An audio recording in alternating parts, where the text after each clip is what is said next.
एक छोटे से गांव के किनारे एक साधारण पति पत्नी रहा करते थे। उनके जीवन में बस एक ही अभाव था, संतान का। एक दिन पत्नी को बुरी तरह एक खास जड़ी बूटी खाने की इच्छा हुई, जिसे लोग रैपुंजेल कहते थे। वो जड़ी बूटी जादूगरनी के बगीचे में उगती थी। पति चोरी से उस बगीचे में गया और जड़ी बूटी तोड़ लाया, लेकिन जादूगरनी ने उसे पकड़ लिया। उसने कहा, तुमने मेरी चीज चुराई है, अब तुम्हारा बच्चा मेरा होगा। और जैसे ही बेटी पैदा हुई, वो आ गई और उस बच्ची को उठा ले गई। उसने बच्ची का नाम रखा रैपुंजेल। जैसे जैसे रैपुंजेल बड़ी हुई, उसकी खूबसूरती और बाल दोनों बढ़ते गए। उसके बाल ऐसे सुनहरे और लंबे थे जैसे सूरज की किरणें खुद उससे खेलती हों। जादूगरनी ने उसे एक ऊंची मीनार में बंद कर दिया। कोई सीढ़ी नहीं, कोई दरवाज़ा नहीं, बस एक खिड़की ऊपर। और जब भी जादूगरनी आना चाहती, वो नीचे से पुकारती, रैपुंजेल, अपने सुनहरे बाल नीचे लटका दो। और रैपुंजेल अपने बाल लटका देती, जिनसे वो ऊपर चढ़ाती। एक दिन पास के जंगल से एक राजकुमार गुजर रहा था। उसे एक गीत सुनाई दिया, इतना मधुर, इतना भावुक, जैसे कोई आत्मा गा रही हो। वो खड़ा होकर सुनता रहा। अगले दिन वो फिर आया और देखा कि कोई जादूगरनी बाल पकड़कर मीनार पर चढ़ रही है।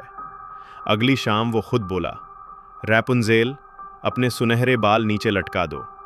और रैपुंजेल ने बाल लटका दिए। जब राजकुमार ऊपर पहुंचा तो रैपुंजेल घबरा गई, लेकिन उसकी आंखों में ऐसा अपनापन, ऐसा प्रेम था कि उसका दिल पहली बार धड़क उठा। अब हर रात वे मिलते। रैपुंजेल उसे अपने गीत सुनाती और राजकुमार उसे सपनों का संसार दिखाता। उन्होंने वादा किया, बहुत जल्द मैं तुम्हें इस मीनार से आज़ाद कर दूंगा। लेकिन एक दिन जादूगरनी को सब पता चल गया। उसने गुस्से में आकर रैपुंजेल के बाल काट दिए और उसे दूर रेगिस्तान में फेंक दिया। जब राजकुमार अगली बार आया और बाल नीचे देख ऊपर चढ़ा, तो वहां जादूगरनी खड़ी थी। उसने उसे धक्का दे दिया। राजकुमार नीचे गिरा और उसकी आंखों में कांटे लग गए। वो अंधा हो गया।